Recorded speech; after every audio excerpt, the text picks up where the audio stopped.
Bon Sarah, tu m'as encore mené en bateau, hein. C'est le cas de le dire, hein. Bon, je suis ici au beau milieu de l'Écluse. Alors c'est un endroit où on est déjà venu, on est ici du côté de Ronquières pour aujourd'hui vous parler des deux essais suivants. Donc on a juste à côté de nous la GSX 8R qui est ici et juste à côté la GSX 8S. Donc pour simplifier les choses, 8R, 8S, parce que je ne vais pas à chaque fois le répéter.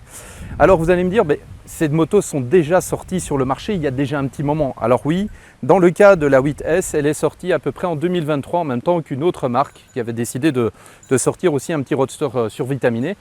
Et pour la 8R, par contre, elle est sortie à partir de 2024. Alors qu'est-ce qui a changé concrètement? Sur les deux modèles, rien. Je ne vais pas vous le cacher, il n'y a rien qui a changé. Ça reste toujours les deux mêmes motos, on reste sur les mêmes bases. Base moteur, châssis, pack assis et autres, c'est exactement les mêmes, c'est les mêmes dimensions et tout ça. La différence qu'il y a, c'est que forcément, d'un côté on a une moto qui est carénée, de l'autre côté on a une moto qui ne l'est pas. Alors vous allez me dire, elles sont chouettes tes décos, mais par contre si je vais sur le site Suzuki, je ne la trouve pas cette déco là. Alors oui, parce qu'en fait c'est un kit de déco sur cette 8S en fait qui est à coller. Donc en fait tout simplement quand vous commandez cette moto, c'est un pack complet qui s'appelle Tokyo Street. Donc on retrouve en fait tout ce pack effectivement qui est à coller. Alors bien sûr c'est votre concessionnaire qui va certainement le coller ou chez Suzuki même au moment où vous allez la commander. Et donc dans ce pack on va retrouver tout d'abord ici le petit saut de vent qui va protéger le compteur. On descend un petit peu plus bas, on va retrouver toute la partie du sabot qui cache le bas de la moto. Alors bien sûr si on va ici sur l'arrière, je vous avoue que ça ne fait pas je pense partie du pack. En tout cas je ne l'ai pas vu. Mais bon, dans le cas où je tenais quand même à préciser, donc échappement haro. On va retrouver un capot de selle et on va retrouver aussi en fait tout simplement ici le support de plaque court avec le petit éclairage à LED. Je vous le montrerai après, Sarah elle n'est pas trop fan, mais bon voilà. Juste pour que Sarah puisse montrer à l'origine à quoi ça ressemblait l'arrière, en fait l'arrière ressemblait à ceci. Voilà. Donc à la base vous avez cet arrière avec le feu qui est intégré dans le support de plaque et vous voyez un petit peu, ça vous permet vraiment de voir la différence entre ces deux packs. Sur cette 8R, c'est exactement la même chose, c'est une couleur standard, sauf qu'en fait on vient y ajouter un kit de déco. Donc vous voyez tout ça, c'est un kit de déco supplémentaire. Ici on a la protection moteur qui est là. On retrouve en fait tout ce kit de déco qui va permettre vraiment de personnaliser, ça fait partie de l'accessoire de chez Suzuki. La seule chose qu'il n'y a pas d'origine, c'est encore les liserés de jantes. Alors vous les voyez ici, vous les voyez là-bas, sur celui-ci c'est un peu plus discret, puisque ça fait partie toujours du pack Tokyo Street, tandis que sur la 8R, en fait on va retrouver tout simplement un liseré qui fait partie en fait d'un pack que vous pouvez sélectionner, donc c'est le pack Suzuki. Donc voilà au niveau des décos des deux motos. Alors je vous avoue que sur le site Suzuki, j'ai eu beau chercher, j'ai pas trouvé le kit de déco. Celui-là je l'ai trouvé, celui-là je l'ai pas trouvé. Donc je suppose que si vous êtes intéressé par ce kit de déco, vous allez devoir faire une demande pour pouvoir avoir ce kit de déco, en tout cas ce pack. Il faut savoir qu'il coûte pas loin de 2000 € de différence, puisque en Belgique, la moto normalement vaut 7999, allez 8000 €. Et avec ce pack, j'ai vu qu'elle était à quasiment, où elle était juste au-dessus de 9000. On était à 9997, quelque chose comme ça. Oui, tu as la déco et tu as tout. Tu as la déco, tu as tout le pack d'accessoires qui va avec. Voilà. Au niveau du reste, il faut savoir qu'en termes de moteur, on reste sur le même moteur aussi bien l'une que l'autre. Je prends mon petit copion. Donc le moteur fait 83 chevaux à 8500 tours minute. C'est un moteur avec un calage dit crossplane, donc avec un décalage à 270 degrés, ce qui lui donne en fait tout simplement un moteur qui est assez nerveux, surtout au-dessus de 3000 tours, parce qu'en dessous de 3000 tours on sent que ça cogne un peu. malgré que ce moteur possède un double arbre d'équilibrage pour pouvoir lisser justement et pouvoir supprimer toute vibration. Malgré tout, quand on est un petit peu en dessous des 3000 tours minute, si on tourne, on essore un peu la poignée de gaz, on va sentir que la moto, elle veut avancer, mais on sent qu'elle a un petit peu de mal. Au niveau du couple, c'est probablement, non, c'est pas la moto qui a le plus de couple dans toute la catégorie. Elle a à peu près 8 mètres kg de couple à 6800 tours minute. Donc en fait, le couple arrive assez tôt, aussi bien sur les deux machines. Et je vous avoue que ce couple est vraiment omniprésent. Je peux vous jurer que quand vous tournez la poignée des gaz, alors Sarah m'a fait la réflexion, m'a dit si ça c'est une moto pour débuter, il y a certains débutants qui pourraient se faire peur avec. Parce que quand vous tournez la poignée de gaz et en plus que vous êtes en mode A, je vous décrirai les modes après, quand vous êtes en mode A, ça arrache. Voilà. Au niveau du reste, donc on est sur un moteur de 776 cm3 exactement. Au niveau du cadre, puisque là on va remonter d'un étage, donc tout ce qui est cadre, c'est un cadre, donc c'est un châssis en aluminium, donc toute cette partie-ci est en aluminium, avec ici un treillis tubulaire pour toute la partie arrière, donc tout ce qui est partie. Hauteur de selle, on est à 810 mm d'hauteur de selle d'origine. Donc il y a la possibilité, je pense, d'avoir une selle plus haute et une selle plus fine. En tout cas, j'ai entendu parler, il me semble qu'il y avait une selle plus haute. Au niveau du reste, on va continuer sur tout ce qui est freinage. Au niveau du freinage, je vous avoue que je n'ai pas mémorisé tout. Au niveau du freinage, on est sur des disques de 310 mm à l'avant, donc double disque 310 avec des étriers Nissin 4 pistons à montage radial. Je peux vous avouer que le freinage, il fonctionne très bien. Et derrière, on va retrouver un disque de 240 mm avec un étrier monopiston Nissin qui donne vraiment un feeling au freinage qui est vraiment très efficace. Je vous avouerai qu'au niveau de l'ABS à l'arrière, il déclenche assez tôt. Ça veut dire que quand vous utilisez le frein moteur et que vous utilisez en plus le frein arrière, vous pouvez très vite sentir que l'ABS peut se déclencher même quand il fait sec et que la route le permet. Au niveau des pneus, à l'avant, on va retrouver un pneu de 120 à l'avant.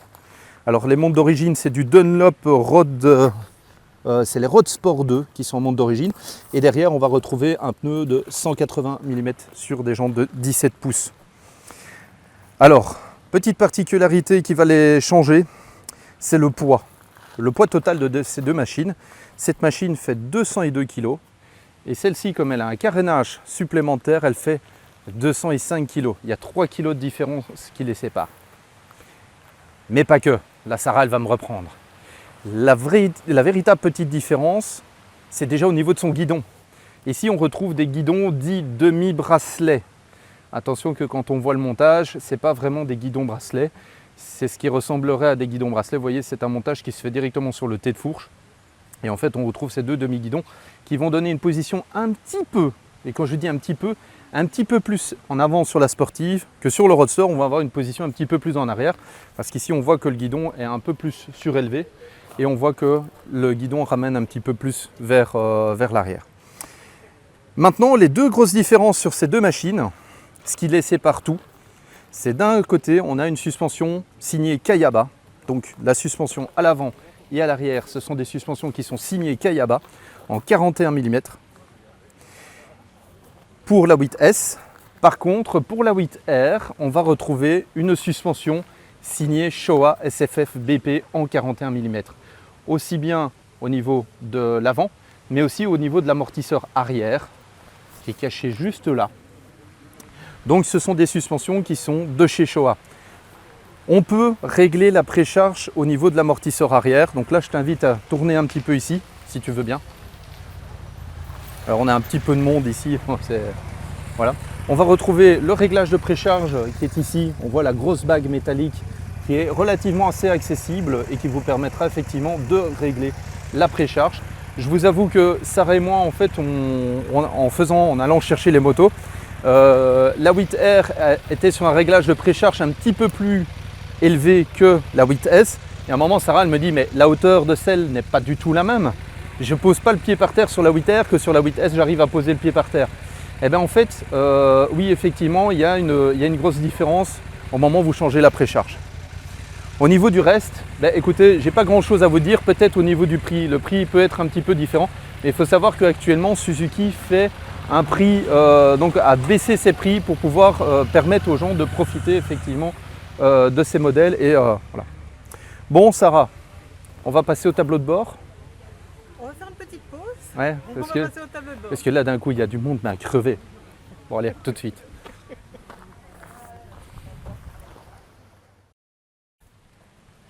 Libéré, délivré, voilà, on a fait une petite interruption dans cette vidéo parce qu'effectivement il y avait un peu trop de monde autour de cette vidéo et j'ai pas envie de crier dans le micro pour que vous puissiez nous entendre. Donc on va continuer sur la présentation de ces deux motos. Donc ces deux motos ont un réservoir de 14 litres exactement et il y a à peu près 3 litres 90, allez 3 litres 9 de réserve, ce qui veut dire que vous arrivez dans les environs des 10 litres, vous allez avoir le témoin de réserve qui va commencer à s'allumer, ce qui vous donnera une autonomie d'à peu près entre 250 et presque 300 km en fonction de la manière dont vous allez rouler, puisque la consommation annoncée par le constructeur et que nous avons vérifié sur un usage mixte est d'environ de 4 litres 2 à peu près entre 4 litres 2 et 4 litres 8 maximum, sachant qu'en mode sportif, donc au moment où vous allez tourner la poignée de gaz, ça peut monter entre 5 et 6 litres maximum. On va passer maintenant un petit peu aux parties tableau de bord, mais d'abord je vais terminer avec celle-ci parce que Sarah m'a fait remarquer, on n'a pas encore monté le fameux éclairage à l'arrière de ce kit en fait, qui est un kit complètement intégré à cette G6 S8S. Donc en fait ici, comme vous le voyez, je t'en prie approche-toi, donc en fait on voit que c'est un kit support de plat court et en fait on voit ici qu'on a le petit éclairage. Alors je t'invite à ne pas mettre ta main devant et je t'avoue que je l'aurais bien mis en plein soleil pour qu'on puisse le voir. Voilà, donc là on est en éclairage normal. Ici, je vais appuyer sur le frein, on voit.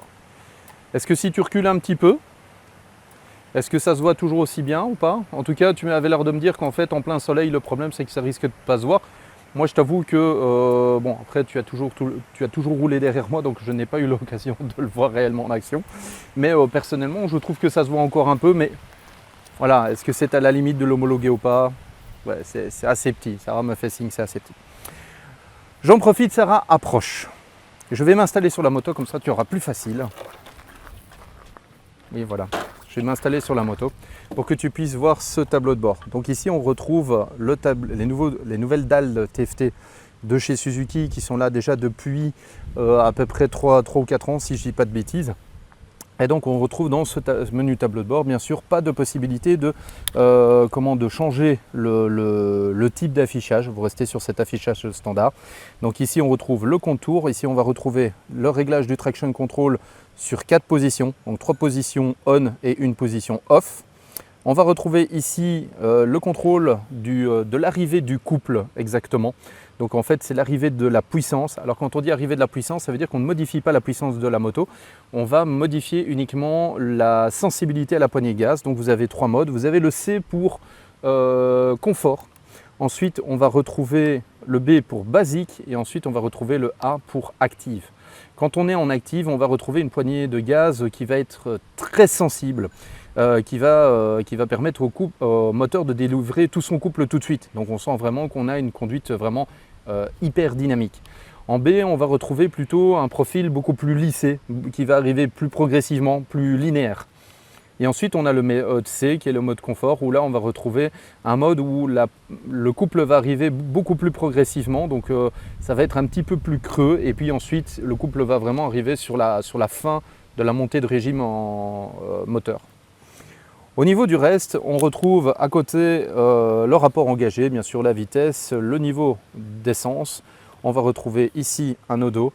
Alors attention, une petite chose, c'est qu'en fait pour pouvoir changer les affichages ici dans le fond, vous devez utiliser la flèche normalement du bas, mais vous devrez appuyer sur le bouton mode, parce qu'ici sur le commode de gauche, vous avez le bouton mode qui vous permettra de régler aussi bien le traction control sur les 3 positions, donc voilà, plutôt sur les 4 positions, puisque le off fait partie d'une des positions.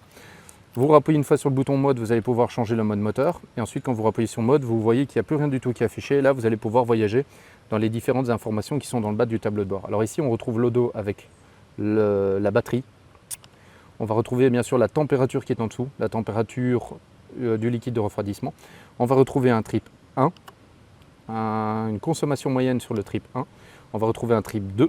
Une consommation moyenne sur le trip 2. On va retrouver l'autonomie restante 235 km avec le plein actuel. On va retrouver la consommation en instantané. et ensuite on revient sur l'affichage de base. Si j'appuie sur la flèche du haut, je vais pouvoir en fait voyager dans le sens inverse. Par contre, si j'appuie sur la flèche du haut et que je tiens à appuyer, je vais pouvoir entrer dans le menu de la moto. Alors pas d'option de connectivité sur cette 8S et sur cette 8R. On retrouve tout simplement la possibilité ici dans le mode Ride de pouvoir changer le quick, plutôt c'est le... j'oublie à chaque fois, c'est comment aide-moi un petit peu Sarah, quand je l'ai dit tout à l'heure en plus. Je peux faire appel à un ami? Non, c'est pas les clics. J'ai pas suivi. Non, c'est en fait tout simplement le Shift Light. Voilà, maintenant j'ai mis. Le Shift Light. Comme quoi, voilà. Donc ici, vous allez pouvoir régler le Shift Light, donc le mettre en mode on alors donc pouvoir l'activer ou le désactiver, soit pouvoir tout simplement régler le régime moteur du Shift Light. Shift Light qui vous servira tout simplement à afficher soit la zone de couple maximum du moteur ou tout simplement la zone du régime moteur que vous voulez changer de vitesse. Ensuite ici on retrouve le QS pour le Quick Shifter. En fait c'est pour activer et désactiver le Quick Shifter. Voilà. Ensuite ici on va retrouver les zones des infos où là on va avoir toutes les infos, les alertes, donc les codes défaut moteur. Ensuite ici on va retrouver tout simplement les informations du prochain entretien qui va devoir être fait. Donc ici le prochain entretien devra être fait ou le 8 du 5 2027 ou tout simplement dans 11 080 km. Voilà. Ensuite ici on va retrouver encore un dernier menu, c'est le menu tout simplement de setup où on va retrouver donc le rétroéclairage de l'écran, le passage du rétroéclairage de l'écran en mode jour ou en mode nuit, le type d'unité, la date, l'heure, simplement remettre tous les paramètres par défaut. Et ensuite ici on a le système info, vous allez retrouver les informations du hardware, software et device, ce qui ne vous intéressera pas pour vous personnellement, c'est plutôt pour votre concessionnaire s'il y a des mises à jour à faire, ce qui pourrait être possible. Ensuite ici on ne retrouve plus rien du tout, on va simplement sortir du menu. Alors petite chose que j'ai complètement oublié de dire, il faut savoir que dans le prix de base de ces motos, le Quick Shifter est intégré. Ça veut dire que vous avez le Quick Shifter Up et Down qui fait partie intégrante de la moto. Ça veut dire que ce n'est pas un accessoire que vous ajoutez contrairement à d'autres marques où vous devez payer ça en option. Non, ici quand vous achetez que ce soit une 8S ou une 8R, vous avez d'office le Quick Shifter Up et Down. Alors Sarah me disait qu'au niveau du Quick Shifter, à tout moment on le sent. On le sent quand on passe les vitesses qu'elle donne un petit à-coup. Alors il faut savoir que c'est un Quick Shifter qui fonctionnera un petit peu mieux quand vous tournez un petit peu la poignée de gaz. À un moment vous essorez un peu la poignée de gaz, vous sentez que le Quick Shifter passera de manière beaucoup plus douce.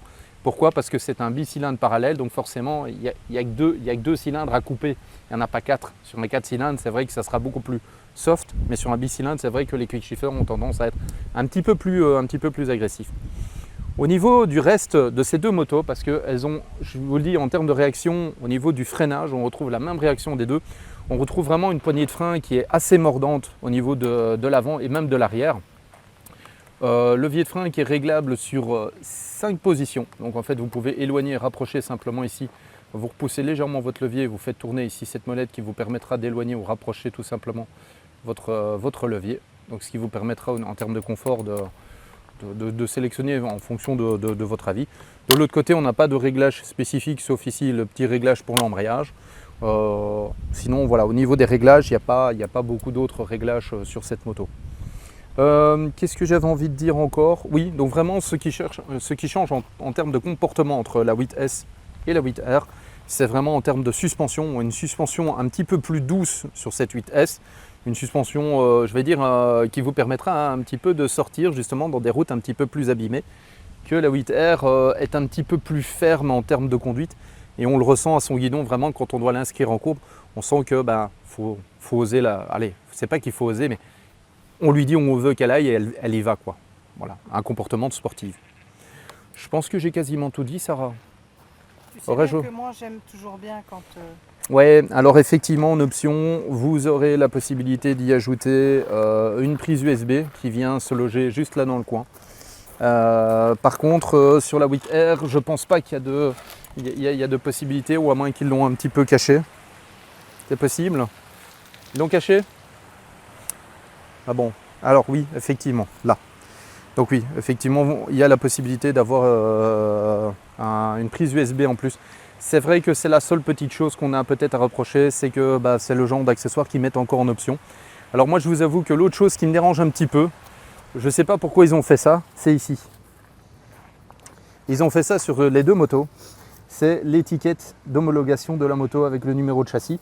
J'avoue qu'il est collé directement ici à même le châssis. Alors ça permet d'être visible, mais par contre, attention quand on nettoie au Karcher, donc au nettoyeur haute pression, d'éviter d'aller retirer l'étiquette parce que ça... Ou tout autre produit. Voilà, donc il va falloir faire attention à cette étiquette-là parce que si vous la perdez, en cas de contrôle, vous risquez d'avoir des problèmes. Voilà. Alors ces deux motos sont disponibles en permis A2, donc avec un bridage qui se fait à 47 chevaux et demi. Alors sachez que pour des débutants en A2, je vous avoue que, alors oui, c'est tout à fait possible, mais je vous avoue qu'elles sont tellement réactives à la poignée de gaz, j'hésiterai un petit peu. J'avoue que, alors Suzuki a fait des machines qui sont super. Il y a 5 ans de garantie dessus, si je ne dis pas de bêtises. C'est des machines qui sont très bien finies, avec un super comportement. Elles sont vraiment très belles, surtout avec les kits déco. Mais j'avoue que pour quelqu'un débuté, c'est assez nerveux. Voilà. Bon, Sarah, tu as autre chose à ajouter? Bon, je suis puni, je dois... Alors le premier contact... Ah non, moi j'ai commencé le premier contact avec celle-là. Oui, mais ça, on le dira. Ouais, donc voilà, donc Sarah en fait a fait tout simplement une fiche à laquelle nous allons répondre tous les deux. Donc cette fiche reprend plusieurs points, comme par exemple le premier contact, la position conduite, la hauteur de selle, donc la pose du pied, le moteur, la souplesse de régime, boîte de vitesse, quick shifter, en montée, en descente, suspension avant, suspension arrière, freinage, ville. Alors j'aime bien parce qu'il y a ville, ah oui, route sinueuse. Bon, on aurait dû rajouter chemin de campagne parce que là, c'est ce qu'on a fait. Voilà. Il y a de l'autoroute. Alors la protection au vent. Alors oui, effectivement, j'ai oublié d'en parler un petit peu. C'est que sur cette 8S, sur cette 8R, pardon, on a une petite protection au vent. Alors sachez que ça protège le bas du ventre. Alors moi, je fais 1m80 et j'ai pas encore montré la position assise par contre. Comme je disais, je fais 1m80, donc je suis quand même assez grand. Voilà, comme ça, vous allez voir la position assise sur les deux motos. Donc au niveau des jambes, on a les jambes qui sont un peu repliées, mais pas trop. Comme je vous le dis, sur cette moto-ci, donc sur la 8R, on va retrouver une position un petit poil plus engagée en avant, même si ça ne se sent pas. Hein. C'est pas une vraie sportive. J'ai envie d'appeler ça une Sportivo GT. Pourquoi? Parce qu'en fait, on a une position un peu comme sur une GT Sport ou une Sport GT. Donc on retrouve une position qui est quand même confortable au quotidien. Donc c'est une moto qu'on peut utiliser. Alors je suppose qu'il y a peut-être la possibilité de mettre des vrais guidons bracelets pour rabaisser un petit peu. Mais bon, honnêtement, Suzuki n'a pas proposé cette option. Donc je suppose que ça peut être un peu compliqué.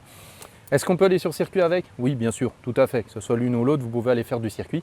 Sachant que la 8S possède un kit qui s'appelle la 8S Cup. Donc en fait, c'est un kit où vous avez des polis de piste qui vont dessus, avec un kit complet. Je pense qu'il y a des suspensions, il y a tout un tas d'accessoires pour la 8S qui vous permettra tout simplement pour un prix de 12 000 €, je pense, tout compris. Vous pourrez aller tout simplement participer à la 8S Cup complet avec il y a un kit complet. Je sais que c'est 12 000 €, je l'ai entendu dernièrement et puis voilà. Donc pour revenir sur celle-ci, comme je vous disais, une position un peu plus sportive. Pour celle-ci, il n'y a pas de kit. Il n'y a pas de kit pour faire de la piste. Mais vous pouvez très bien aller sur piste avec les deux motos, bien sûr. Elles sont tout à fait capables de le faire. Et, voilà. Bon, on va peut-être prendre la route pour la suite. Parce que toi, tu vas faire une partie... Ah oui, d'abord, il faut répondre à la feuille. Ouais, je vais devoir écrire, ça c'est le problème. Parce que je fais des fautes, je fais plein de fautes.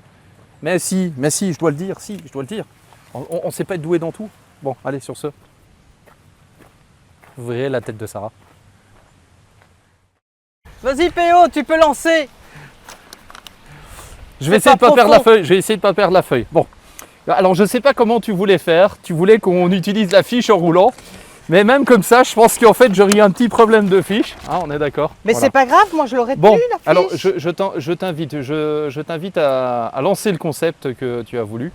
Voilà, en fait, étant donné que nous avons deux motos qui se ressemblent très fort, à part l'habillage et un peu la position, je m'étais dit que ce serait bien que tu me dises ce que toi tu penses d'une moto vis-à-vis de l'autre. Ici, on peut faire un comparo. Alors, justement, je te laisse commencer pas les hostilités, mais les... Parce Voilà. qu'à mon avis, on n'aura pas du tout le même choix tous les deux. Vas-y. Donc en Allez. fait, par principe, alors quand on a été chercher les motos, Sarah est partie sur celle-ci, moi je suis parti sur la vitesse. Rectification, j'étais partie sur celle-ci.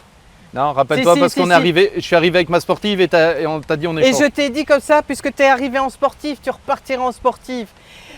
Et après, et après, tu as fait exprès, tu as changé. Ok, c'est bon, mais c'est pas grave. Bon, premier contact. Premier contact, je me suis dit, bon, j'espère que je vais pouvoir mettre les pieds au sol. Ça, c'est déjà la première chose. Et évidemment, elles ont quand même un bon gabarit. Je trouve pas que ce sont des petites motos. 810 mm de hauteur. Oui. Alors effectivement, il y avait une petite différence au niveau de la précharge de l'amortisseur. Celle-ci avait une précharge un cran plus haut que celle-là. Que la vitesse. Et donc effectivement, Sarah, quand elle est montée dessus, premier truc qu'elle m'a dit, c'est j'ai pas les pieds par terre, ça va pas. Alors effectivement, là on le voit, là je suis bien posé dessus. On voit que j'ai les deux Allez. pieds bien par terre. Je sens le truc arriver. Voilà. Et Sarah, là, elle fait et Sarah papier, pas peur. Hein. Oui, oui, je suis sur la pointe des deux côtés, les gars. Voilà. Mais Ok. voilà, c'est faisable.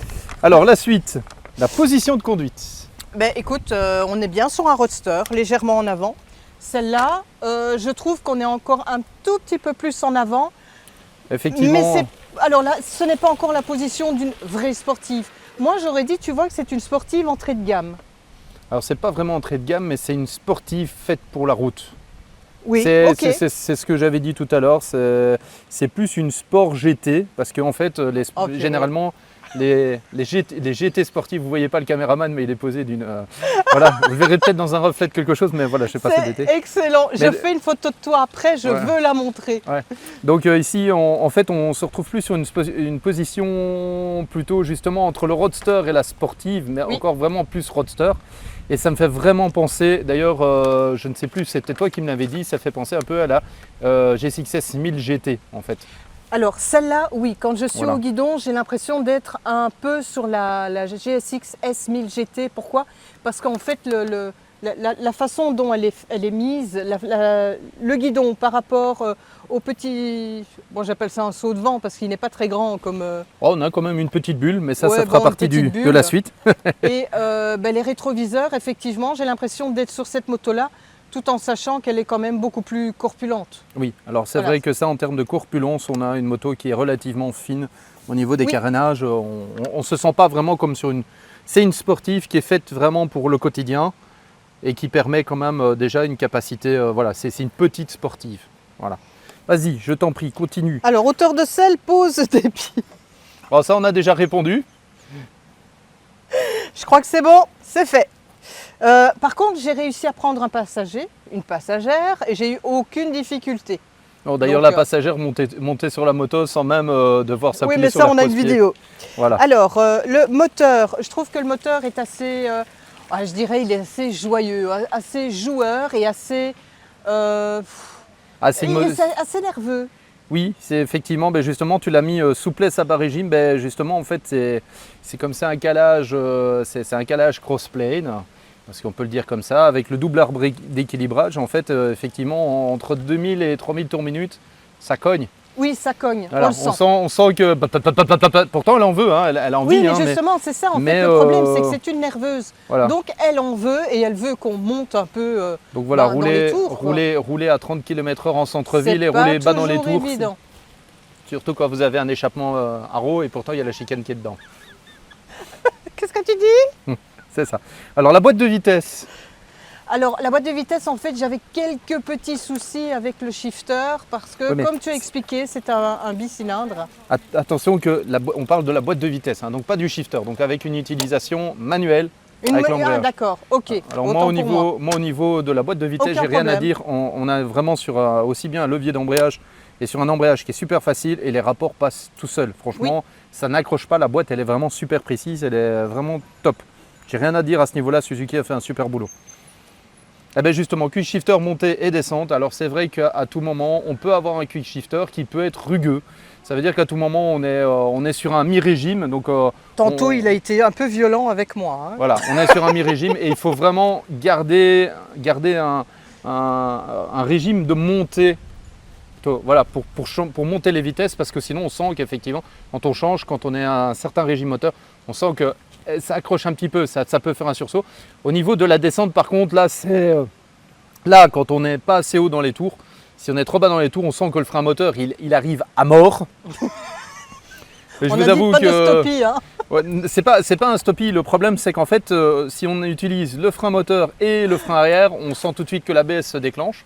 Oui. Donc on sent tout de suite que l'ABS a envie de se déclencher. Et on sent que ça freine fort de l'arrière. Donc c'est à ce moment-là, touche pas ça petit camp, touche pas au frein avant. Voilà. Mais donc effectivement, que ce soit la montée à la descente, on sent que le shifter, on est sur un bicylindre parallèle. Et donc oui, le souci, c'est que d'un côté, quand on monte les vitesses, il faut couper les deux cylindres et ils se coupent quasiment en même temps. Donc on sent que c'est un petit peu plus vif. Il y a par moments où vous ne le sentez pas du tout, mais ça dépend vraiment du régime et du rapport dans lequel vous passez. Au niveau des suspensions, écoute, j'ai pas roulé beaucoup avec la vitesse. J'ai fait quelques kilomètres avec la vitesse. Au niveau de la 8R, j'avoue que... Je les trouve assez rudes.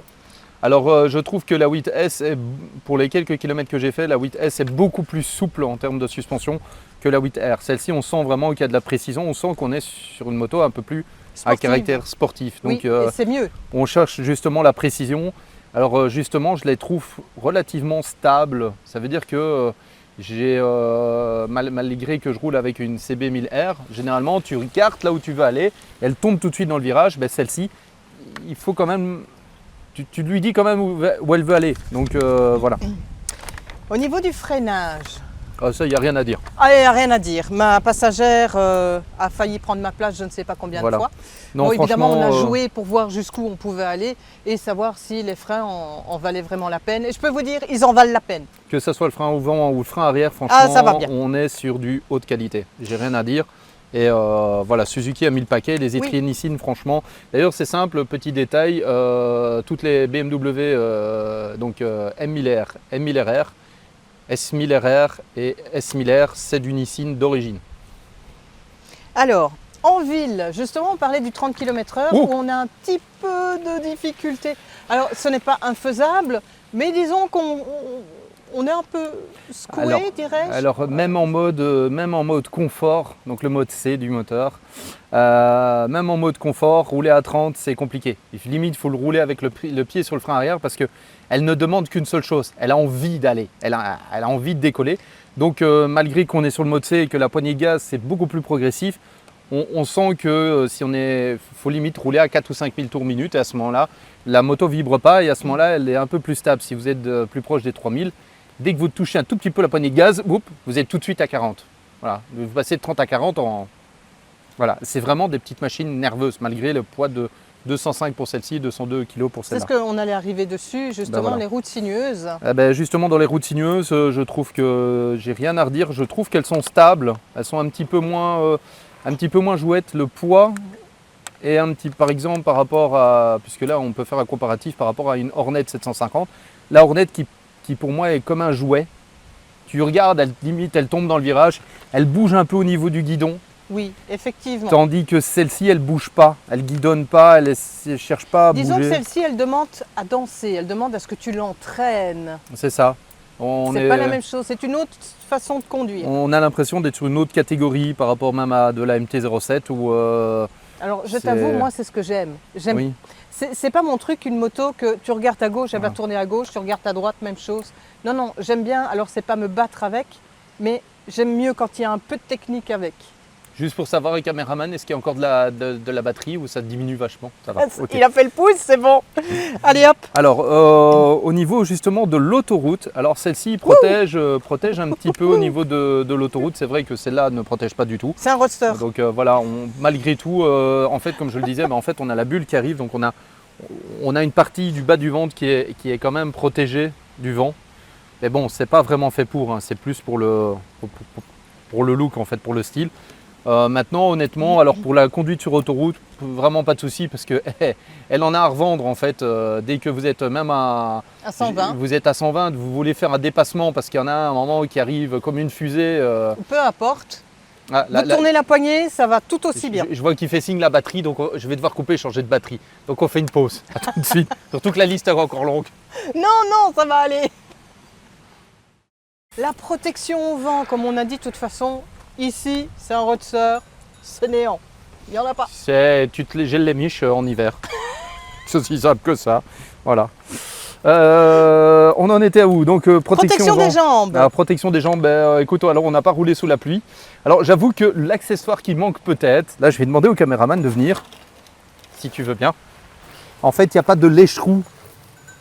Ce qui veut dire qu'en cas de pluie, il y a tout qui revient à l'arrière des jambes, parce qu'il n'y a pas de lèche-roue. D'ailleurs, il n'y en a pas sur la vitesse non plus, puisque c'est la même base. Donc j'avoue qu'au niveau de la protection des jambes, je pense qu'en cas de pluie, c'est une nouvelle peinture. D'accord. Voilà. Alors, le tableau de bord TFC, pour moi je trouve qu'il est complet. Ah oui, il est complet, il est simple, il est lisible, j'ai vraiment rien à redire à ce niveau-là. Oui, on se méfie parce qu'il y a des visiteuses à côté. Alors, au niveau des commandes, très facile je trouve. Alors au niveau des commandes, écoute, au niveau des commandes, il n'y a pas grand-chose au niveau des commandes des commodos. Il y a juste le bouton mode, le bouton, la flèche vers le haut, vers le bas, le klaxon. Donc simple, facile à comprendre. Il y a des warnings qui sont du côté droite. Oui. Voilà. J'avoue je les ai déjà utilisés. Quand on est revenu sur l'autoroute, à un moment, il y a eu un gros freinage qui s'est fait à cause des embouteillages. Et voilà. Alors au niveau des aides électroniques, donc on a... voilà, je méfie. Donc au niveau des aides électroniques, à part ABS et Traction Control, il n'y a rien d'autre. Je n'ai pas vu s'il y avait un IMU sur cette moto. J'avoue que c'est la seule petite chose que j'ai pas cherché plus loin. Voilà. Vas-y, dis un petit peu toi ton... Oh écoute, et dans la conduite, même chose. Voilà, je ne crois pas les avoir utilisés, sauf l'ABS une fois. Et il commence à y avoir beaucoup de monde autour. J'adore. Ouais. Alors, le rayon de braquage, évidemment. Alors, par contre, le rayon de braquage, tout à l'heure, tu m'as dit on a fait demi-tour et à un moment, tu m'as dit j'ai fait un demi-tour plus facile que toi. Voilà. Je t'ai dit j'ai fait mon demi-tour comme une clette. Je suis parti très large. Donc j'avoue que je ne sais pas si effectivement si le rayon de braquage est exactement le même. Je suppose que oui, puisqu'il s'agit de la même colonne de direction. Et quand on regarde, je ne pense pas que les butées soient différentes. Donc l'angle de chasse n'est pas différent. Donc je pense qu'on est sur la même base. Maintenant, comme c'est pas la même fourche, peut-être que la réactivité de la moto est un petit peu différente sur le demi-tour. Alors, chaleur moteur. Moi, je n'ai pas eu de chaleur moteur ni pour la S ni pour la F. Elles sont super agréables toutes les deux. On n'a pas de retour de chaleur.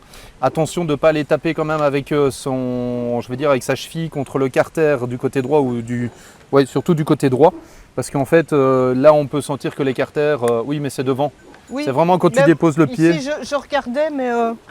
Mais vraiment, il faut aller mettre son pied devant, mais sinon, non. Personnellement... Moi, je n'ai pas reçu. Il n'y a pas de retour de chaleur ni rien, franchement. Alors, vibration.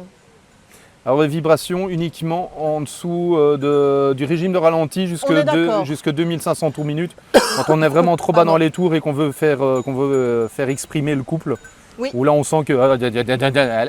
Voilà, donc rouler trop bas dans les tours, autant pour un pour l'autre. Elle n'aime pas. Voilà. C'est un peu comme un monocylindre, quand on tombe trop bas dans les tours, ça n'aime pas.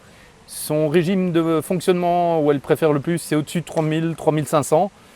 Et j'ai envie de dire que le mieux, c'est entre 4000 et 5000. Entre 4000 et 5000, là, franchement, c'est un charme. J'avoue que même chose. Voilà, la plupart du temps, on a roulé en quatrième avec. Quatrième, c'est le rapport qu'on utilise. Quatrième pour aller jusque presque 80 km/h. La cinquième pour aller jusque quasiment 100 et la sixième vraiment pour aller chercher les 120 km/h quand vous êtes sur autoroute. Voilà. Alors par contre, le confort en duo et en solo. Alors là, je peux rien. En solo, je peux dire que moi, niveau confortable, j'ai rien à dire. C'est vraiment nickel. Par contre, le duo, je peux rien dire parce que c'est toi qui l'as pris en duo. Voilà.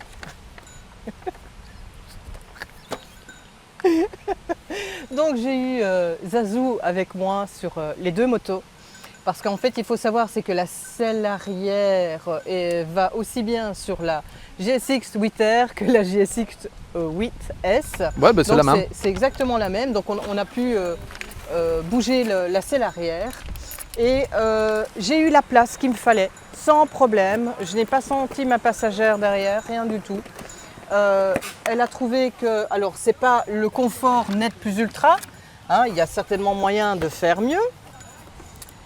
Mais je dirais, allez, en admettant qu'on fait un petit arrêt tous les 150-200 km, c'est tout à fait faisable. Oui, forcément, je sais pas. Non, non, alors. Bon, tu écoute, vois, moi je vais faire normalement, plus on simple. fait Voilà, ça, je pique la et puis déco. on fait ça, voilà, c'est fait. Il faut tout lui apprendre, c'est quand même dingue. Hein. Et j'ai pas réussi à remettre la déco, mais comme ça j'ai une partie de déco, voilà, bon, bref. Et voilà, on sait on sait les échanger toutes les deux. C'est Voilà. incroyable. Alors, on sait les échanger toutes les deux, c'est les mêmes, voilà. Ah oui, je sais, mais je t'avoue, j'ai pas chipoté pour le... Ah oui, c'est d'abord l'arrière de... Voilà, c'est bien Gilles, tu vas y arriver. Je suis fatigué, et puis, voilà. Donc j'ai une partie de déco de... Voilà, donc effectivement, Oh mon Dieu. c'est les mêmes bases, voilà. Donc voilà, pour en duo, comme je disais, 150 à 200 km sur une selle, parce qu'en fait, il faut savoir, c'est quand même, elle est assez ferme. Hein. Voilà. Ah, ça reste des roadsters Mais pour le... elle est assez large. Oui, alors donc ça, c'est déjà un point positif, parce que maintenant, quand tu vois très souvent la place du passager, c'est pas terrible. Ici, c'est tout à fait faisable. Hein. Installe-toi dessus. Oh là là. Non, mais même, attends, parce qu'alors il faut que je demande au caméraman de me tenir mon téléphone. Ou je le donne à Sarah. Qu'est-ce que tu vas faire? Bon, bouge pas. On va tomber! Voilà, juste pour montrer comme ça. Je suis sur l'échappement, mais je m'en fous. Mais voilà, on voit que... Il y a plus de suspension à l'arrière. Voilà, comment faire rire Sarah, voilà. Alors, consommation et autonomie, comme je le disais, entre 250 et 300 km, tout dépend de la manière dont on roule. Oui. Puisque toi, tu as fait 4 litres 4 litres 1, moi j'ai tourné environ dans les 4 litres 3, 4 litres 4, ça dépend un petit peu. Et j'avoue que je n'ai jamais eu l'occasion jusqu'à présent de vraiment pouvoir ouvrir avec ces motos parce que les 3/4 du temps, tu es déjà limite. Ça va trop vite. J'avoue qu'il y a quelques fois où j'ai tourné la poignée de gaz, ça va très très vite et ça pousse tout le temps. Je dis, ce sont des petites nerveuses, ce sont des motos pour jouer, quoi. Ouais. Alors rapport qualité-prix. Mais écoute, qualité-prix, allez, elle est à 8000 à peu près en Belgique. Quelque chose comme ça. Moi j'ai envie de dire rapport qualité-prix, franchement ça en vaut la peine. Ça reste du Suzuki. Oui. Ça reste fiable, ils sortent rien qui n'est pas éprouvé. Donc en fait, les moteurs n'ont pas de soucis, n'ont pas de problème. On est d'accord. On reste sur des machines qui ont... voilà, Suzuki a un historique derrière. C'est comme si on disait Honda ou Yamaha. Bon, même si entre guillemets il peut toujours y avoir des soucis. Mais Suzuki reste sur une base... Toutes les marques ont eu des soucis. Mais ça reste sur une base fiable. Ça reste des machines japonaises vraiment bien finies et bien étudiées. C'est encore des machines qui sont fabriquées au Japon. D'ailleurs, je pense qu'il est marqué dessus. Ouais, Made in Japan. Donc ces motos sont encore fabriquées au Japon, contrairement à d'autres marques qui fabriquent maintenant leurs motos en Thaïlande ou en Inde. Par exemple chez Honda. Oui, et notre ami qui fait signe pour son Harley qui est caché derrière. Alors, le sourire sous le casque, moi je l'ai eu. Ah ben moi aussi. Voilà. Moi je l'ai eu parce que voilà, c'est jouette, il y a beaucoup de qualité sur cette moto que j'apprécie beaucoup. Alors les points forts. Les points forts, pour moi, alors évidemment pour moi maintenant on a tous une manière différente de voir la moto, une manière différente de piloter la moto, hein, on est bien d'accord. Pour moi elle est juste comme il faut. Elle est jouette, elle est maniable, elle n'est pas trop lourde, elle est tout à fait possible aussi bien pour les femmes que les hommes, parce que souvent on se dit ouais mais c'est pas une moto pour femmes. Bah si, même les femmes elles ont le droit de s'amuser. Il existe un kit de bagagerie qui est le même que... Par contre, je ne sais il y a pas. un kit de bagagerie qui est le même que le tien sur ta CB 650R. C'est un kit SW Motec où en fait on a un double sac derrière avec une sangle qui passe ici au-dessus avec des glissières en fait qu'on vient simplement mettre et qu'on peut retirer. Donc ça ne dénature pas la moto. Non, et donc c'est disponible pour la 8S et la 8R. Super. Il y a un sac de réservoir qui est disponible. Bon, voilà. Mais ça, tout ça, je suppose que c'est sur le site Suzuki. Oui, c'est toutes des options. Alors les points forts, j'ai envie de dire, moi, il faut que j'aille la rendre très vite chez Suzuki. Sinon, elle fait partie aussi de ton garage. Non, le problème, c'est que je risque de perdre mon permis. Oui, ça aussi. Parce que c'est On ne infernal. peut pas, Gilles, on ne peut pas. C'est infernal, en fait, tu as tout le temps envie de jouer avec, tu as tout le temps envie de tourner cette poignée de gaz parce que ça demande que ça c'est... Voilà. Les points faibles, Alors le point faible, c'est une bêtise, hein, c'est une bêtise, mais c'est simplement parce qu'ils l'ont mis en option. Ben, c'est la prise. Pour moi, c'est un truc, ça devrait être d'office sur toutes les pas la motos. Trison Bécane, mais c'est la prise VSP qui va. Mais oui, parce qu'on en a besoin, que ce soit pour le GSM, que ce soit pour l'intercom, que ce soit pour n'importe quoi. Franchement, c'est une facilité. Si on doit commencer à se balader avec toutes ces petites batteries et compagnie, écoute, on n'a pas fini. Moi, je trouve qu'ils auraient dû le mettre avec. C'est une bêtise, mais qui a quand même son importance. Et je suis pas d'accord pour le feu arrière, je suis désolée. C'est tout mignon. C'est une option, encore une fois. Mais oui, mais même pour l'option, écoute, le soir, je te voyais rouler devant moi et on a un petit truc là-bas au loin, rouge. Bah, écoute, non, je sais pas, mais qu'il le fasse un peu plus conséquent. Là, oui, mais bon, ça touche quand même la de nouveau, ça sécurité. fait partie d'un kit. Je m'en voilà. fiche, ça touche la sécurité, voilà, c'est comme ça. Sarah n'en démord pas. Je n'en démordrai pas. Voilà. Moi, au niveau des points faibles, j'ai envie de dire juste, j'aurais préféré un réservoir de 15 litres. Plus conséquent. Juste 1 litre de plus. Pourquoi 1 litre? Autant en mettre 2. Parce qu'il y a 4 litres, il y a quasiment 4 litres de réserve sur ce réservoir, ce qui veut dire qu'à partir de... Alors normalement, la réserve, elle s'allume à peu près quand il reste 45 voire 50 km d'autonomie. Et elle fait 4 litres au 100. Ouais, entre 4 litres et 4 litres 8. Donc en fait, ça veut dire que ça donne une autonomie à peu près de 100 km effectivement. Mais justement, le problème, c'est qu'en fait, dès que tu vois ton témoin s'afficher, le premier truc que tu as envie, c'est d'aller à la pompe. Oui. Parce que tu te dis toujours... Mais tout dépend où tu es. Oui, si tu es dans les Alpes, il n'y a pas une pompe tous les 10 km. Il y a juste effectivement, bon après il y a le poids forcément, 202 kg, c'est la plus lourde de sa catégorie. J'avoue que moi ça ne me dérange pas, étant donné que je roule avec un 4 pattes qui fait 202 kg. Mais c'est ça, imagine-toi que tu as un 4 pattes qui fait 202 kg et là qui a 2 cylindres en moins. Ouais. Donc c'est ça qui est impressionnant, c'est qu'il y a 2 cylindres en moins et elle fait... donc effectivement, le litre en plus dans le réservoir, ça aurait fait 1 kg, à peu près 1 kg de plus. Là, ok. Sarah qui s'appuie sur sa feuille pour empêcher, t'envole oui. pas, t'envole pas, t'envole pas. Elle ne partira pas. Ici, c'est la nature. Donc voilà. Après, il y a la note finale sur 10. Alors là, c'est la note la plus compliquée, je ne saurais pas. Parce que j'aime bien, il y a donc l'avis de Sarah, coup de cœur, j'achèterais. À essayer, pas moi, pas pour moi. Elle pourrait faire partie de toutes les deux même de mon garage. C'est pas bien. Alors j'avoue qu'avec le kit déco comme ça donne envie de l'avoir à la maison. Ah, elle est bien. Et le pot d'échappement, même si pour moi je trouve qu'il fait un peu trop de bruit le matin, à 5 h au matin. Ah mais tout à l'heure je t'ai entendu arriver dans la rue, pour toi il y a la chicane dedans. D'ailleurs la petite particularité c'est que la chicane elle est soudée. Oui, maintenant les chicanes sont soudées et c'est une Euro 5+. On le voit ici sur le bord, il y a 2 endroits de soudure. Alors, je ne sais pas si c'est eux qui l'ont fait ou si c'est chez AO, mais on voit qu'il est soudé là parce qu'en fait on a la vis de fixation qui est là. Mais donc on voit que c'est soudé. C'est une obligation européenne d'avoir les chicanes qui sont soudées. Donc si vous les dessoudez et que vous les retirez, en cas de contrôle, vous êtes fautif parce que vous n'avez pas à modifier en fait votre échappement. Bon, et toi Gilles? Voilà. Ah écoute, oui, je les garderai bien dans le garage. Le problème c'est qu'à un moment je ne sais pas quand je vais rouler avec tout, parce que je les garderai toutes dans mon garage. Donc après que ça soit l'une ou l'autre, rien que déjà pour le kit déco, après j'avoue que le problème c'est que je ne la prendrai pas pour aller travailler tous les jours. C'est pas la même chose. C'est une moto pour jouer, pour moi. Hein. Ouais.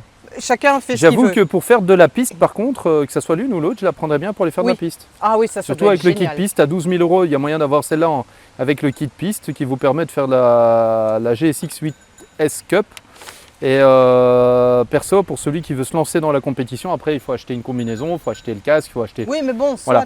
Mais on va dire qu'à moins de 20 000 €, on a de quoi faire de la piste avec les pneus et tout ça, et on a de quoi faire de la vraie compétition.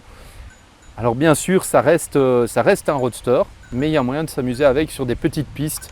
Mettez Zolder, même si Zolder il y a une longue ligne droite, mais malgré tout, la longue ligne droite, elle va la valayer très vite. C'est ce que j'allais te dire, moi j'aurais même vu Spa-Francorchamps. Spa-Francorchamps, il y a vraiment des très longues parties où c'était à fond tout le temps. Où là, elle va se fatiguer très vite. Donc là, demande. Oui, mais ça fait que 83 chevaux. Oui, oui, je sais. Voilà. Donc je dirais, ouais. Non, mais sur des petits circuits, effectivement, il y a plein de circuits techniques et tout, où là, franchement, là, elle trouve sa place sans problème. Bon, voilà. Conclusion? Bah écoute, moi je vais la rendre chez Suzuki parce que le problème Oui, c'est que moi si je la aussi. garde, je perds mon permis. Oui, on va faire ça. Je roule avec des engins qui vont beaucoup plus fort que ça, mais avec celle-là, je vais perdre mon permis. Oui, mais le poids aussi. Hein? Le poids fait. Le poids. Oui, le poids fait par rapport à tout ce qu'elle te donne. Elle est rapide, elle est jouette parce qu'elle est légère. Ouais, pas si légère que ça, hein, il y a encore plus. Oh, qu'est-ce qu'il lui faut pas? Attends, je vais te mettre une F18 entre les paluches, tu vas voir. Bon, allez, sur ce, je vous laisse avec Sarah. Ouais, bon, allez, va falloir les rendre. Va falloir les rendre.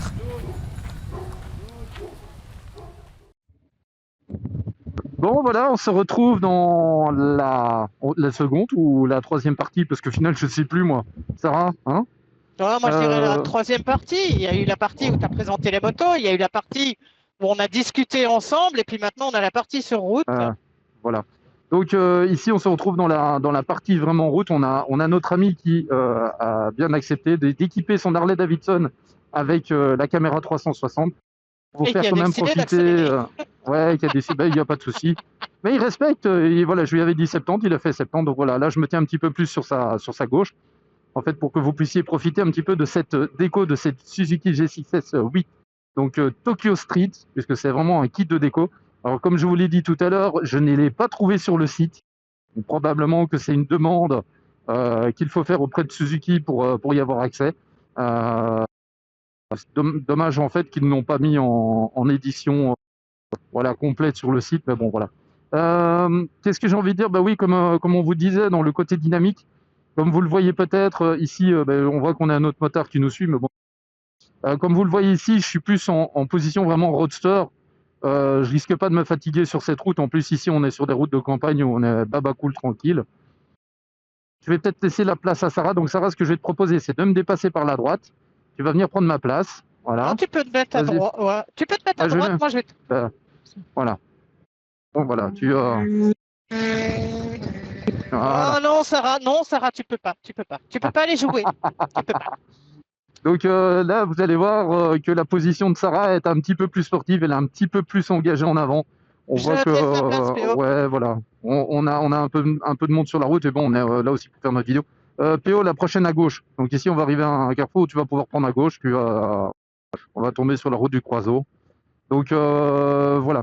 Donc comme je disais, donc Sarah a une position un peu plus sportive. Alors oui, elle risque de ressentir un petit peu plus les petits cailloux sur la route. Parce que, étant donné qu'elle a une suspension qui est un petit peu plus dynamique que la G6S8S, enfin, voilà. Bon, Sarah, par contre, parle-nous-en un petit peu, parce que là, c'est toi qui es derrière PO, donc vas-y, profites-en. Dis-nous un petit Que peu. veux-tu que je te dise? Effectivement, il y a une protection au vent. Hein, certainement que j'en ai un peu plus que toi parce que je suis plus petite, donc un peu plus basse. Pour moi, comme je disais tantôt dans la vidéo, je trouve que c'est une moto qui est chouette pour commencer avec des sportives, même si elle ne rentre pas vraiment dans la sportive, enfin, soit peu importe, sportive, roadster, enfin, ce que vous voulez. Mais, oh, je sens qu'on va prendre sa douche. C'est pas grave. C'est pas grave. Non, ça va, ça tourne. Pour le reste, je la trouve peu réactive. J'aime beaucoup. Gilles Talking Auteur. J'aime beaucoup elle est speed, elle est jouette. C'est une moto qui en veut. Je sais pas comment expliquer ça parce que oh, j'adore. Et en même temps, elle est un peu technique. C'est pas le genre de moto que voilà, tu vas regarder à gauche et puis elle va tourner d'elle-même, quoi. Il faut l'emmener avec toi. Il faut danser avec la moto, comme je dis toujours. Donc Après, voilà. tu peux essayer de tourner le casque à gauche, mais en tout cas, moi, pour le moment, elle veut pas. Pourtant, j'aimerais déjà être sur l'autre bande. Non, t'inquiète pas. Et alors voilà, ici par exemple, je rattrape PO. Là, il faut. Voilà, et je suis en B, je suis même pas en A. Donc voilà, le shifter est chouette maintenant que j'ai un peu mieux compris pourquoi de temps en temps il était un peu hard. Donc j'ai fait en conséquence, je m'habitue petit à petit. Et côté position, on est bien. On n'est pas tant que ça sur les poignets, contrairement aux vraies sportives. Elle est tout à fait faisable. On sait voyager avec une moto comme ça. Et comme je disais, en duo, ma passagère n'a eu aucun problème. Donc voilà, c'est franchement la petite moto. La petite moto. Voilà. La petite Quand moto, même parce que sur je suis un. passé sur des grosses cylindrées beaucoup plus conséquentes et des motos beaucoup plus conséquentes. Moi, je trouve que c'est la petite moto passe-partout, que tu as envie de jouer, que ce soit en solo ou en duo ou même voyager, c'est tout à fait faisable. C'est une moto aussi que tu peux retrouver sur le circuit sans problème. Le week-end sur circuit, la semaine pour aller travailler, pourquoi pas? Ouais, exactement. J'avoue que voilà, même la vitesse ici, c'est la même base, hein, donc on est sur le même comportement moteur et sur le même comportement de châssis. Je vous dis un petit peu plus souple. Oui, tu peux prendre à droite si tu veux, on va redescendre vers Ytre et en bas on prendra à gauche. On remontera tout doucement vers Virginal, on va faire cette boucle-là. Effectivement, la 8S, un petit peu plus souple. Euh, J'avais envie de dire le seul petit bémol que j'aurais pu lui trouver, c'est vrai que, alors j'adore les pneus de la marque Dunlop, donc c'est la monte d'origine qui est dessus, parce que ces motos ont à peine un peu plus de 2000 km. Le seul truc, c'est que quand les pneus sont froids, je me surprendre avec une taque d'égout. Vous allez me dire, ouais, mais bon, la taque d'égout, c'est quand même un piège. J'avoue que pneu froid sur une taque d'égout, j'ai pris un petit peu d'angle et à un moment, bah oui, je l'ai senti bouger. Et encore une fois, pour le reste, je trouve ça hyper confortable, je trouve ça hyper sympathique comme machine. Franchement, je trouve dommage que elle a été critiquée pour sa puissance, parce que Suzuki a fait des châssis et je vais dire a choisi un ensemble châssis, suspension, châssis, suspension, freinage et tout ça, franchement, qui est au top. Et ils ont réussi à faire un moteur, franchement, qui est dynamique, qui est énergique, qui donne envie vraiment de s'amuser avec et qui permet vraiment à celui qui a envie de se donner des sensations, tout en ayant une puissance relativement limitée. Quoique, je vous l'ai dit, on peut vite perdre son permis avec, malgré tout. Parce que vous pouvez très très vite vous retrouver à plus de 160. Oui, tu peux prendre à gauche, on va faire le tour du rond-point avec toutes ces magnifiques lignes rouges cyclistes. Donc on voit qu'en fait les pneus ont laissé en fait des dépôts de gomme dessus. Et puis ça C'est vraiment, à on va droite. échanger de place. Ouais. Donc après on va échanger de place. Sarah, tu peux te rabattre à droite. Voilà. Ouh, je t'entends arriver. Voilà. Par exemple là, je fais une accélération, j'ai fait un freinage. Et comme j'avais pas mal de freins moteurs, j'ai eu tout de suite l'ABS qui s'est déclenché. Je pense que même PO m'a entendu accélérer et m'a entendu freiner peut-être. Il fait pas signe. Il fait ouais, plus ou moins. Voilà. Mais on le voit effectivement que dans la suspension, on tourne vraiment la poignée de gaz. Donc là, je vais faire exprès. Voilà. Là, elle est à la limite. Elle est à la limite de comment je. Donc oui, pour ceux qui sont fans de cascade, oui, c'est des motos qui peuvent Ah, se prêter à ça, ce genre. j'ai pas vu le mode anti-wheeling, hein, je le dis tout de suite, hein. Et j'ai pas regardé s'il y avait une IMU ou s'il n'y avait pas d'IMU. S'il y a une IMU, effectivement, ça pourrait, mais comme il n'y a que un traction control et un ABS standard qui n'est pas réglable, donc je suppose qu'il n'y a pas d'anti-wheeling qui est dessus. Parce que souvent, Non, on je a ne un l'ai pas mode vu. anti-wheeling, voilà. Sinon, pour le reste, regarde maintenant ici, je sais pas combien j'ai fait de bornes, juste pour avoir joué un petit peu avec. Euh, je cherche, on a fait 64 km,4 et la consommation actuelle est de 4 litres 1, donc c'est vachement, 4 vachement titres 2 agréable. pour moi. Ah ouais, voilà. Bon, on va terminer sur ça. Je te laisse te rapprocher à Ah, côté de t'inquiète, moi. je me suis rapproché. Voilà. Donc, bien sûr, si vous avez aimé cette vidéo, n'hésitez pas à lâcher, hein, bien sûr. N'hésitez pas à commenter. Alors, certains nous ont dit, ouais, les youtubeurs, ça répond pas aux commentaires. Alors, c'est pas que ça répond pas aux commentaires, c'est que des fois, on voit pas les commentaires. Voilà, des fois, on doit N'hésitez aller pas sur. à nous notifier dessus. Voilà, ou si vous avez des questions, de toute façon, vous pouvez passer sur notre page Facebook pour nous poser des questions. Si vous avez trouvé cette vidéo utile, n'hésitez pas à la partager et bien entendu, n'hésitez pas à vous abonner si vous voulez suivre la suite de nos aventures et de nos vidéos. Alors bien sûr, nous avons plusieurs réseaux sociaux. Nous avons TikTok, Facebook, YouTube, Instagram. Donc vous pouvez nous retrouver sur plusieurs supports pour nous Et contacter, pour voir nos vidéos et tout le reste. n'oublions pas que c'est quand même, jusqu'à présent, elle fait partie des chaînes où on fait des essais duo. Et ça, Ouais, apparemment, vous en redemandez. ouais. Bon, vous verrez une vidéo en duo que je posterai après. Donc, c'est le petit duo entre Sarah et Erika autour du lac de Genval. Voilà. Bon, sur ce, on vous laisse. Ouais. Sarah, t'as Ouais. encore quelque chose à ajouter? Non, à bientôt pour À d'autres bientôt. aventures. À ce moment-là, PO, il est occupé de lancer la chasse. Allez, allez PO, allez PO. Yeah. Je ne t'entends plus. Gilles, t'es encore là? Ah ouais, je suis resté dans ta roue arrière, je suis hors de ton rétro. Voilà, c'est tout. Et juste Moi, je suis par là que arrivé tu vois.